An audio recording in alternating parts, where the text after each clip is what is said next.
Hello all and welcome back to Dusty Rides. காலையில் ஒரு 5 மணிக்கே கிளம்பிட்டோம். 2 கார் 6 பேர் ஒரு நாய்க்குட்டி. ஸோ ரொம்ப நாள் ஆச்சு பெங்களூரில் ரைட் போய். ஏன்னா இவ்வளோ நாளாக மகாராஷ்டிரா சீரிஸ் தான் பார்த்துட்டு இருந்தோம். அது மகாராஷ்டிரானாலே அது ஒரு கம்ப்ளீட் டிஃப்ரெண்ட் ஃபீலிங். நீங்கள் மகாராஷ்டிரா சீரிஸ் வீடியோ பார்க்குறீங்கன்னா மேலே இருக்கிற லிங்கை கிளிக் பண்ணி அந்த பிளேலிஸ்ட்டை பாருங்கள். அவ்வளோ அமேசிங்காக இடம். சரி, இன்றைக்கி இந்த கதைக்கு வருவோம். இன்றைக்கி நாங்கள் எங்கே போய்கிட்டு இருக்கோன்னா, ஆக்சுவலாக சொல்லணும்னா எந்த பிளானுமே இல்லாமல் தான் கிளம்பியிருக்கோம். எங்களோட பிளான் என்னென்னா, ஒரு தடவை குக்கிங் பண்ணும், ஒரு இடத்துல ஃபிஷ்ஷிங் பண்ணும், அப்புறம் வேறு எங்கேயா சுற்றி பார்க்கணுன்ட்டு.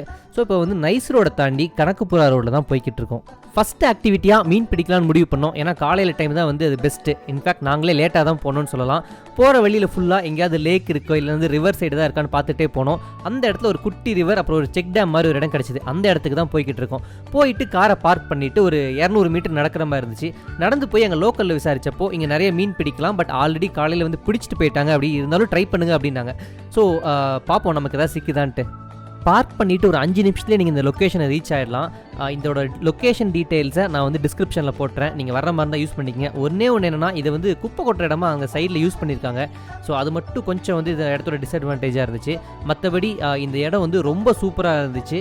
ஸோ இங்கே நிறைய பேர் காலையில் மீன் பிடிக்கிறதே நம்மளால் பார்க்க முடியுது. இன்ஃபேக்ட் நாங்கள் வரும்போது நிறைய பேர் மீன் பிடிச்சிட்டு போய்கிட்டு இருந்தாங்க. வந்ததுக்கு லொக்கேஷன் ரொம்பவுமே சூப்பராக இருந்துச்சு. நாங்கள் என்ன நினச்சோன்னா, மீன் கிடைக்குதோ இல்லையோ இந்த இடத்துல 1 மணி நேரம் டைம் ஸ்பெண்ட் பண்ணலாம்னு நினச்சோம். கொஞ்சம் நேரம் தூண்டில் போட்டு விளாண்டுட்டு இருந்தோம். அதுக்கப்புறமா இங்கேயே கொண்டு வந்த பிரேக்ஃபாஸ்ட்டும் சாப்பிட்டு முடித்தோம். சூப்பராக இருந்துச்சு. ஒரு 1 மணி நேரம் டைம் ஸ்பெண்ட் பண்ணியிருப்போம். நாங்களும் சரி, நாய்க்குட்டியும் சரி, ஏதாவது சிக்குமான்னு பார்த்துட்டே இருந்தோம். ஒன்றும் சிக்கலை. சரின்னு ரிட்டர்ன் கிளம்ப ஆரம்பித்தோம். பை த வே, இந்த நாய்க்குட்டியோட பேர் பெல்லா. இவங்களோட ஓனர் மணி ஹேஸ்டோட தீவிர ஃபேன், அதனால பெல்லான்னு பேர் வச்சுட்டாங்க.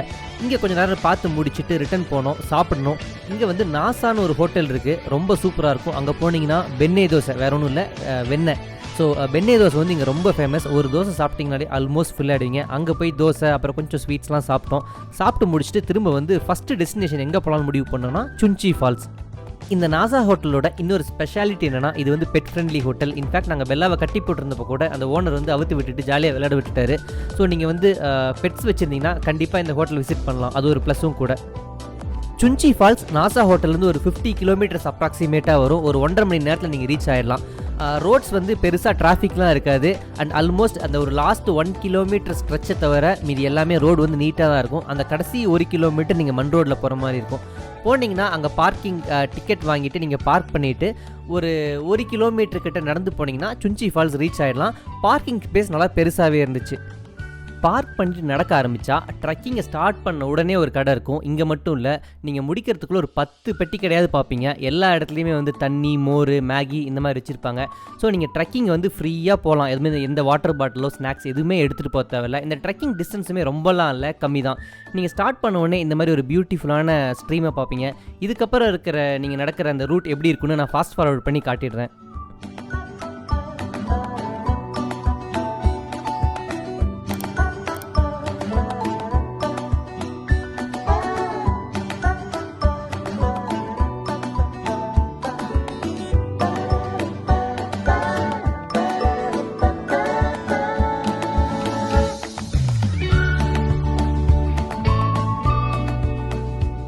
நீங்கள் இந்த வீடியோவில் பார்த்து தான் கிட்டத்தட்ட மொத்த டிஸ்டன்ஸுமே யார் வேணால் வரலாம். ரொம்ப ஈஸியான ட்ரெக்கிங். ஒரே ஒரு விஷயம் என்னென்னா, இந்த ஃபால்ஸில் போய் குளிக்க முடியாது. ஜஸ்ட் நீங்கள் வியூ பாயிண்ட்லேருந்து பார்க்க தான் முடியும். பார்த்தீங்க இல்லையா எவ்வளோ ஃபோர்ஸாக தண்ணி வருதுன்னு. பட் நான் ஒரு 8 இயர்ஸ் இருக்கும் இந்த ஃபால்ஸுக்கு நான் வந்தப்போ ஒரு லோக்கல் லைட் என்னை ஒரு வேறு வழியாக கூட்டிகிட்டு போயிருந்தார். அந்த இடத்துல குளிக்கிற மாதிரி ஒரு சின்ன வாட்டர் ஃபால்ஸ் மாதிரி வரும். பட் அதுக்கு எப்படி போகிறதுன்னு கூட எனக்கு வழி சுத்தமாக ஞாபகம் இல்லை. இதோட வியூ ட்ரோனில் பாருங்கள், அவ்வளோ அமேசிங்காக இருக்கும்.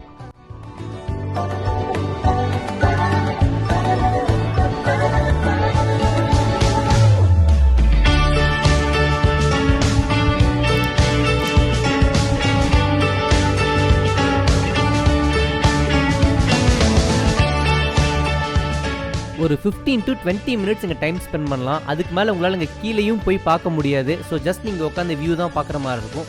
நாங்கள் வந்தப்போ அவ்வளோ க்ரௌட்லாம் இல்லை, ஏன்னா நாங்கள் நேரமாக வந்துட்டோம். ரிட்டன் போகும்போது பாருங்களேன், க்யூவில் நின்று போகிற மாதிரி அவ்வளோ பேர் கூட்டமாக வந்துட்டு இருக்காங்க. ஸோ இங்கே வர்றதுனா பெஸ்ட்டு நீங்கள் காலையில் ஒரு 8 o'clock or 9 o'clock முன்னாடி வந்துட்டிங்கன்னா பொறுமையாக ஃப்ரீயாக பார்த்துட்டு போகலாம். பிளான் பண்ணபடியே காலையில் வந்து ஃபிஷ்ஷிங்கும் பண்ணியாச்சு, ஒரு வாட்டர் ஃபால்ஸும் பார்த்தாச்சு. அடுத்து மிச்சம் இருக்கிறது சமைச்சு சாப்பிடணும், அதுவும் ரிவர் சைட். இதுதான் எங்களோட இன்னைக்கு டார்கெட். ஸோ அங்கே சுஞ்சி ஃபால்ஸ் பக்கத்துலேயே ஏதாவது ஒரு ரிவர் பேங்க் மாதிரி எதாவது இருக்குன்னு பார்க்கும்போது சங்கமான ஒரு இடம் இருந்துச்சு. இது ஒரு ஃபேமஸான டூரிஸ்ட் ஸ்பாட். இது வந்து ஃபாரஸ்ட் கண்ட்ரோலில் தான் இருக்குது. ஸோ நீங்கள் போகும்போது லிக்வர்ஸ்லாம் அலோட் கிடையாது, உங்கள் வெஹிக்கிள்ஸ்லாம் செக் பண்ணிட்டு தான் அலோவ் பண்ணுவாங்க. அதுக்கப்புறம் நீங்கள் என்ட்ரி போட்டுட்டு தான் போய் ஆகணும். ஸோ அங்கே போய் பார்க் பண்ணிவிட்டு உள்ளே போய் பார்த்தா வந்து உண்மையாலுமே சூப்பராக இருந்துச்சு. பட் ஒரே ஒரு பிரச்சனை என்னென்னா, இங்கே வந்து சமைச்சு சாப்பிட முடியாதுன்னு சொல்லிட்டாங்க. பர்மிஷன் கிடையவே கிடையாது. சுஞ்சி ஃபால்ஸில் கிளம்பி ஒரு அரை மணி நேரத்துலேயே நீங்கள் சங்கமாக ரீச் ஆகிடலாம். சங்கமான்றது வேற ஒன்றும் இல்லை, அதாவது காவிரி ஆறும் அக்ராவதி ஆறும் கலக்கிற இடம், சங்கமிக்கிற இடம் தான். அது வந்து சங்கமாங்கிற பேர் வந்துச்சு. இங்கே நீங்கள் என்ன பண்ணலான்னா, வெளியில் நிறைய கடை இருக்கும், இங்கே மீன்லாம் சாப்பிட்லாம், இல்லைனா இங்கே வந்து சுற்றி பார்க்கலாம். இந்த இடத்துல உங்களால் குளிக்க முடியாது. நீங்கள் என்ன பண்ணணும்னா வந்து பரிசல் எடுத்துக்கணும். எடுத்துகிட்டு ஒரு 40 ரூபாயோ 50 ரூபாயோ ஒருத்தருக்கு சார்ஜ் பண்ணுவாங்க. அக்கறையில் போனீங்கன்னா அங்கே வந்து தாராளமாக குளிக்கலாம். இந்த இடத்துல வந்து காட்ஸ் இருப்பாங்க, குளிக்க பர்மிஷன் கிடையாது. ஏன்னா அங்கங்கே சுழல் இருக்கும், நிறைய இடத்துல ஆழமாகவும் இருக்கும். இதே நீங்கள் அந்த சைட் கிராஸ் பண்ணி போயிட்டீங்கன்னா தாராளமாக குளிக்கலாம். இன்னொன்று என்ன பண்ணலான்னா, நீங்கள் கிராஸ் பண்ணி போனதுக்கப்புறம் அங்கே பஸ் எடுத்துக்கலாம். பஸ் எடுத்துட்டா ஒருத்தருக்கு டிக்கெட் வந்து 60 ரூபா. அங்கேருந்து நீங்கள் மேகதாது போகலாம். அது இன்னும் சூப்பரான இடம். எங்கள் பிளான் வந்து மேகதாது போகலான்னு தான். ஆனால் இவங்க என்ன சொல்லிட்டாங்கன்னா, எங்களை ஏற்றிப்போம், பெல்லாவை வந்து பரிசல் ஏற்ற முடியாது, ஏற்கனவே ஒருத்தங்க வந்து பெட்டை கூட்டு வந்து நிறைய பிரச்சனை ஆகிடுச்சு அப்படின்னு சொன்னாங்க. ஸோ அதனால் சரி மேகதாது போகிற பிளானை ஸ்கிப் பண்ணிட்டோம். ஏன்னா வந்து தனியாக விட்டுட்டு எங்கே போகிறது, இல்லை வந்து ஸோ நாங்கள் 2 பேர் தனித்தனி டீமாக போகிற மாதிரி இருக்கும். சரி அதெல்லாம் வேண்டான்னு சொல்லிட்டு இங்கேயே எங்கேயாவது சாப்பிட்டுட்டு ரிட்டர்ன் கிளம்ப முடிவு பண்ணிட்டோம். எப்படியும் வந்து சமைக்க முடியாதுன்னு ஆயிடுச்சு. ஸோ சாப்பிட்லாங்கிறது தான் அடுத்த டார்கெட்டு. வெளியிலேயே நிறைய கடை இருந்துச்சு. அதில் ஒரு கடையில் போய் வந்து ஃபிஷ்ஷும் ஃப்ரைட் ரைஸும் சாப்பிட்டோம். இவங்க எல்லாருமே சொல்லுவாங்க இது வந்து ஆற்றுல பிடிச்ச ஃப்ரெஷ்ஷான மீன் தானே, பட் இது எல்லாமே பண்ணையில் வளர்த்த மீன் தான். சாப்பிட்டாச்சு. அடுத்து பெண்டிங் இருக்கிற விஷயம் சமைக்கணும். சமைக்கிறது வந்து என்ன பண்ணுறதுன்னு தெரில, பட் அட்லீஸ்ட் குளிக்கவாது சேலன்னு யோசிச்சோம். இங்கே எங்களால் குளிக்கவும் முடியல. பக்கத்தில் என்ன இடம் இருக்குன்னு தேடினப்போ, அதாவது சங்கமாலேருந்து கரெக்டாக வந்து ஒரு 25 கிலோமீட்டர் டிஸ்டன்ஸில் வந்து அக்ராவதி டேம் இருந்துச்சு. சரி டேம் போய் பார்க்கலாம், அங்கேருந்து வந்து எதாவது குளிக்க ஒரு இடம் தெரியலான்னு முடிவு பண்ணி டேமை நோக்கி போனோம். கிட்டத்தட்ட ஒரு 45 மினிட்ஸில் நீங்கள் ரீச் ஆகிடலாம். ரோடு வந்து கம்ப்ளீட்டாக நல்லாயிருக்கும், எக்ஸப்ட் ஃபார் ஒரு 1/2 கிலோமீட்டர் தவிர எல்லாமே சூப்பராக ரோடு இருந்துச்சு. அக்ராவதி டேம் ரீச் ஆனோடனே பயங்கர மெஜஸ்டிக்கான மிஷினரிஸ்லாம் இருந்துச்சு. 2 பக்கமுமே பார்க்க ரொம்ப சூப்பராக இருந்துச்சு. ஒரு சைடு பேக் வாட்டர், அது மவுண்டைன் வியூவோட சூப்பராக இருந்துச்சு. இன்னொரு சைடு வந்து வாட்டர் அவுட்லெட், பயங்கர ஃபோர்ஸாக தண்ணி போய்கிட்டு இருக்கு. பெரிய பெரிய மிஷினரிஸ், ரோப்ஸ்லாம் பார்க்கறதுக்கே ரொம்ப அழகாக இருந்துச்சு.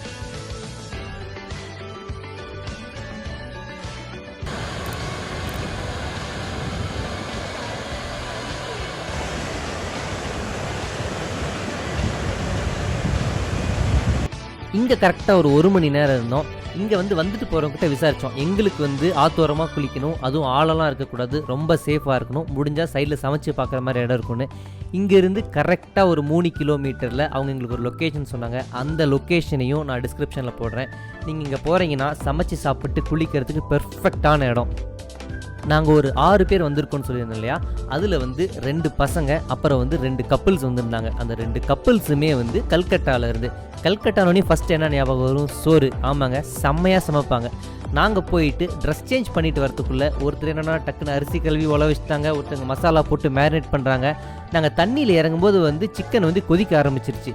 வரும்போதே வந்து ஒரு 2 கிலோ சிக்கனை வாங்கிட்டு வந்துட்டோம். தண்ணியில் மணிக்கணக்கில் விளாண்டுட்டு இருந்தோம். அந்த ஊர் மக்கள் சொன்ன மாதிரியே சமைக்கிறதுக்கும் இந்த இடம் பர்ஃபெக்டாக இருந்துச்சு. அதே போல் நீங்கள் எவ்வளோ தூரம் போனாலும் இடுப்பளவு தான் தண்ணி இருந்துச்சு. ஸோ வந்து ரொம்ப ஃப்ரீயாக வந்து எங்களால் டைம் ஸ்பெண்ட் பண்ண முடிஞ்சுது, சேஃபாகவும் ஃபீல் ஆச்சு.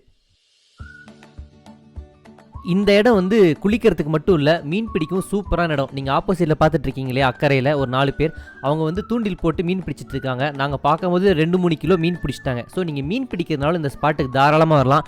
இதோட லொக்கேஷனை நான் வந்து டிஸ்கிரிப்ஷனில் போட்டுறேன்.